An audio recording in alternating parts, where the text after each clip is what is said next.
Hi, welcome back, beautiful, beloved souls. My name is Jem, and I am a psychic medium. I'm also an author. My full name is Jem Stone, Stone, and you'll find that I have over 35 books available from Amazon. And once again, this channel, sometimes I will do PowerPoints, but it's mainly commentary. And I look at anything and everything through a lens. That's part of the channel description. So it could be paranormal, could be self-help, it could be mystery, it could be a blog, anything and everything to do with life and death. I've even got spiritual topics. If you look on my channel, you'll see I've uploaded thousands of videos. So you might find one that's content that you're interested in. So I don't fit any particular niche, like I said, and my books reflect that. Okay. The last couple of days, I was doing videos on the occult symbols, and today I want to talk about, the title is The Christian Cross and the Fish. What these symbols meant before Christianity reclaimed them. So I want to slow everything down and do something that almost never happens in online discussions about religion and symbolism. I want to talk about the Christian cross and the fish symbol, not from belief, not from fear, and not from mockery, but from history. Because symbols don't appear out of nowhere. They have lives before religions adopted them, and understanding that history changes everything. The cross existed long before Christianity. The cross did not begin as a Christian symbol. Long before Jesus, cross-like symbols appeared across ancient civilizations. They were found in ancient Mesopotamia, ancient Egypt, the Indus Valley, pre-Christian Europe, and early Asian cultures. Originally, the cross symbolized the four directions, the four elements, the intersection of heaven and earth, balance and orientation, the cosmic axis. It was a map of reality, not a religious threat. In many cultures, the crossing of vertical and horizontal lines represented spirit meeting matter, sky meeting land, consciousness meeting embodiment. It was a symbol of order, not suffering. The Ankh, A-N-K-H, and the pre-Christian cross. In Egypt, the Ankh was a cross with a loop at the top. It symbolized life, breath, continuity, external existence. Gods were shown holding the Ankh to the lips of humans, offering life itself. There was no blood, no punishment, no sacrifice involved. This is important because the earliest crosses were about life and balance, not death. Why the Romans crucified people? Now let's talk about Rome. Crucifixion was not invented for holiness. It was invented for terror. The Romans used crucifixion as a public warning, political punishment, method of humiliation, a tool of control. It was reserved mostly for rebels, slaves, enemies of the states. Roman citizens were rarely crucified. Crucifixion was designed for or to strip dignity, prolong suffering, deter rebellion. It was deliberately cruel. There was nothing sacred about it. It was state violence. How Christianity transformed an instrument of terror. This is where something remarkable happens. It happens historically remarkable.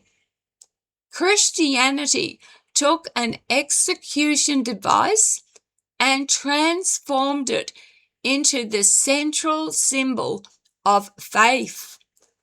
The cross went from cosmic balance to state punishment to sacred sacrifice.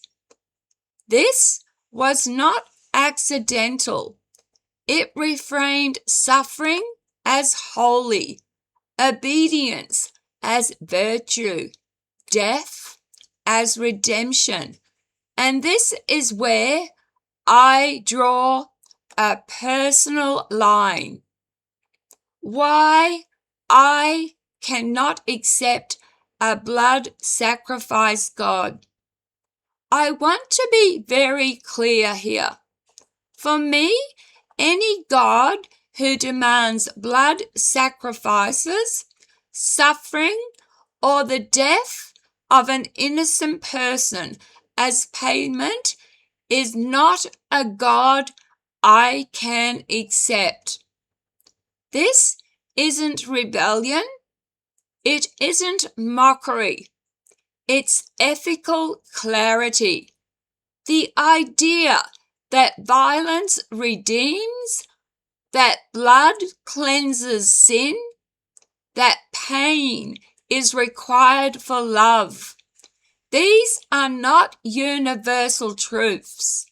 They are theological constructions, and they are not the only way humans have understood the sacred. The fish symbol, older than Christianity. Now, let's talk about the fish. The fish symbol is often treated as purely Christian, but it is far older. Fish symbols appeared in ancient Mesopotamia, fertility cults, goddess traditions, water-based spiritual systems. The fish represented life, fertility, abundance, regeneration, the womb, the unconscious. Fish live in water, and water has always symbolized birth, creation, and the unknown depths of existence. Christianity later adopted the fish symbol for practical reasons. Early Christians used it as a quiet identifier during persecution. Over time, the fish was rebranded as a symbol of Christ. but its roots are not uniquely Christian. Did Christianity borrow other symbols? Yes, many. This is not controversial among historians. Christianity absorbed symbols from earlier cultures to make conversion easier. Examples include halos from solar deities, sacred mother and child imagery from goddess traditions, resurrection motifs from earlier dying and rising gods, holy days assigned with pagan festivals, sacred architecture built on earlier temples. This is how religions spread. They don't erase meaning, they overwrite it.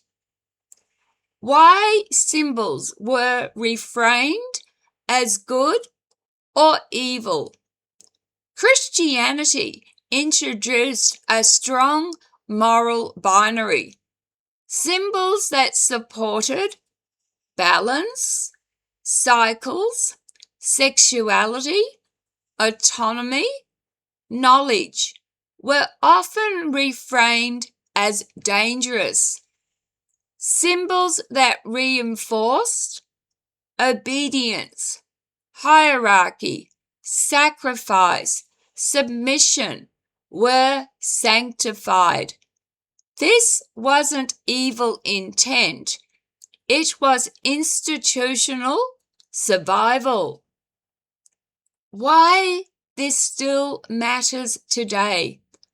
When people today panic over crosses, fish, pentagrams, or ancient imagery, they are often reacting to layered meanings, not original ones. They are responding to centuries of reinterpretation, not the symbol itself. And when content creators claim these symbols prove satanic worship, they skip history entirely.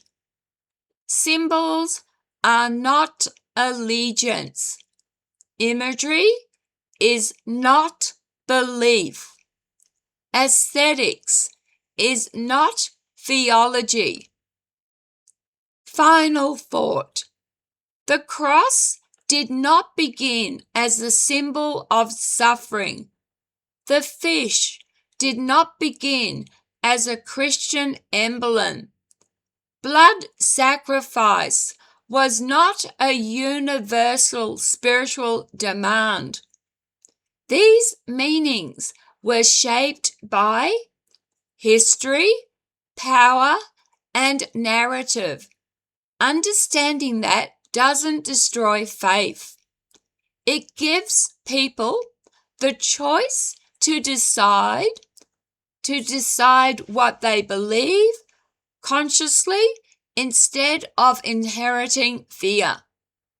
For me, a God that requires blood is not divine, but a humanity that keeps searching for meaning, life, and balance through symbols.